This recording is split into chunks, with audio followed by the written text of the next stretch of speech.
Hello and welcome. Big selection issues facing Gareth Southgate ahead of the game against Slovakia, Sunday late afternoon kickoff. England are in the round of 16 by the skin of their teeth, really, considering how poorly they've played. Southgate has put himself in this position. He's been slow to react to what we've been seeing on the pitch. Good example of that is he started the same 11 from the first game against Denmark in the second game, and then he started Gallagher in midfield for the third game, even though the evidence was very clear that Trent and Rice, not a good pairing. Gallagher and Rice, not a great pairing either. Finally, he goes with Mainoo at half-time, comes on, and all of a sudden we've got a solid midfield. For the first time in the tournament, England have a solid midfield. Great. I thought Mainoo was brilliant. He was creating passing triangles on the right side with Walker and Saka, and then when Palmer came on late in the game, he got him behind. Palmer found him with a lovely pass, broke through the lines. He cut it back towards the penalty spot. No one got on the end of it. Bellingham stood out on the left wing, nowhere near the penalty box. So there are, I guess, maybe some positives to take away from that. Finally, we know who should play in the midfield too. But again, Southgate is so slow to react to the problems that we've been seeing that now all of a sudden we're in the knockouts and we don't know what our best 11 is. So what is our best 11? I think we're all asking this question, and I've heard a lot of suggestions. Some people have been talking about, Ian Wright talked about Saka at left back. I wouldn't go down that route. I think it's too experimental. It's the knockouts now.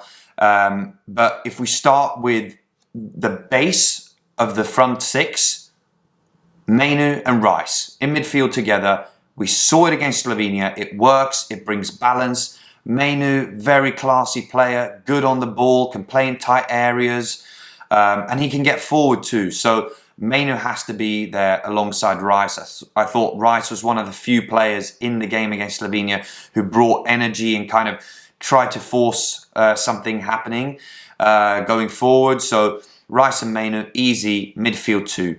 Number 10, big question. Foden or Bellingham? Who do you go with? For me, Phil Foden. Again, he was the better player against Slovenia, so he's carrying more form.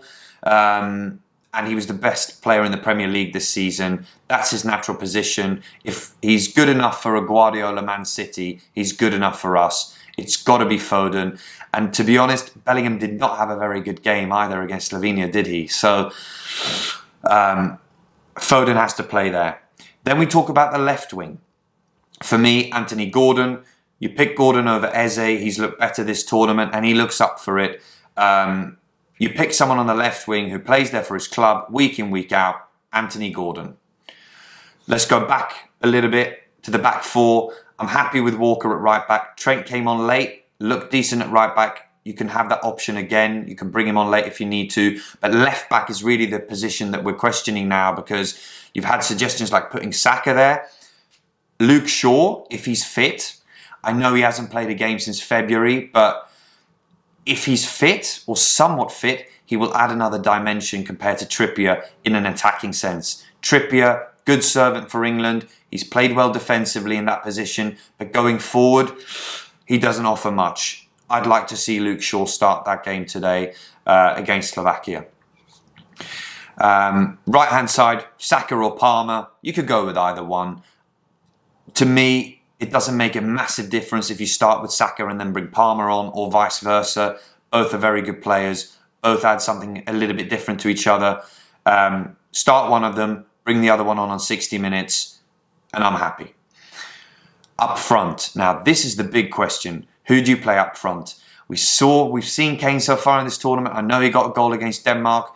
He's good in front of goal, but he hasn't quite looked himself, has he? And I thought when I watched the Slovenia game that he looked a bit slow and a bit old. And I'm a massive Harry Kane fan. I'm a big fan of him. So what that tells me is that he's not fully fit. Kane is not fully fit. And we saw the press as well. Was Kane leading the press? No. Jude Bellingham was leading the press. So for me, Southgate has a real problem there. Does he start Kane and leave Bellingham out? Or does he start Bellingham more in a false nine kind of role, create a bit more fluidity in the attack, Kane on the bench.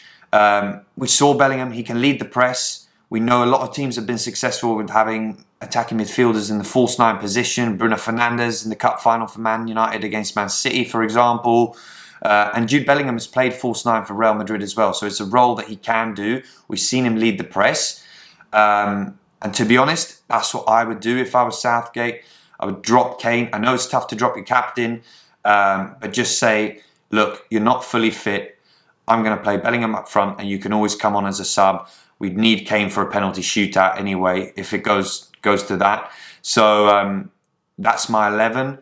What do you think? I want to hear your thoughts. I think such a tough position we're in. And really, Southgate has put us in this position by being so slow to react. He should have started the second game against Denmark. He should have started that game with Mainu and Rice in midfield. And then all of a sudden, we'd have so much more information about what type of combinations work up front to try and unlock a defence. Here we are. We've got to make the best of a shitty situation. So let's see what he ends up going with. But yeah, big game tonight. I'm not massively optimistic, but hopefully we can get it done, get to the quarter-final, and bigger tests await if we do get through this game. So thanks for watching. I'll see you soon.